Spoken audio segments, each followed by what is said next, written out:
এক ভয়ংকৰ ঘটনা সংঘটিত হয় যিটো ঘটনা শুনিলে আপোনাৰো চকুলৈ বৈ আহিব নিজ মাতৃ আৰু ভগ্নীক ধৰ্ষণ কৰিলে এটা নৰপিশাচে এই ভয়ংকৰ ঘটনাটো সংঘটিত হৈছিল 2018 চনৰ 8 মাৰ্চ তাৰিখে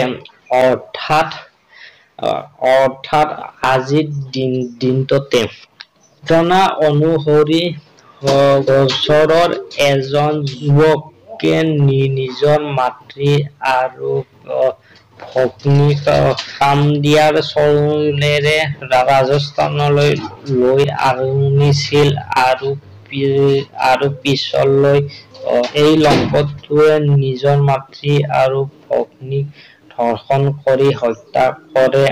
এই ভয়ংকৰ ঘটনাটো সংঘটিত কৰি গাপ দিবলৈ চেষ্টা কৰিছিল এই দম্পতীয়ে। যোৱাকালি অৰ্থাৎ 7 মাৰ্চ তাৰিখে এই দম্পতীক আদালতে ফাঁচী প্ৰদান কৰিছে।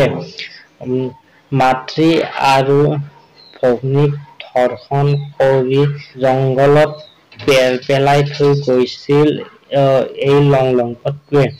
কিন্তু সম্পূৰ্ণ দৃশ্য বন্দী হৈ আছে চিচি কেমেৰাত।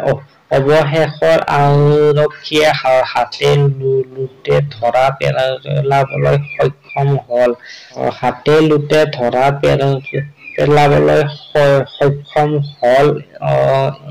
এই দম্পতীক ফাঁচী ঘোষণা কৰাত সমগ্ৰ ৰাজ্যবাসীয়ে সুখী অনুভৱ কৰিছে।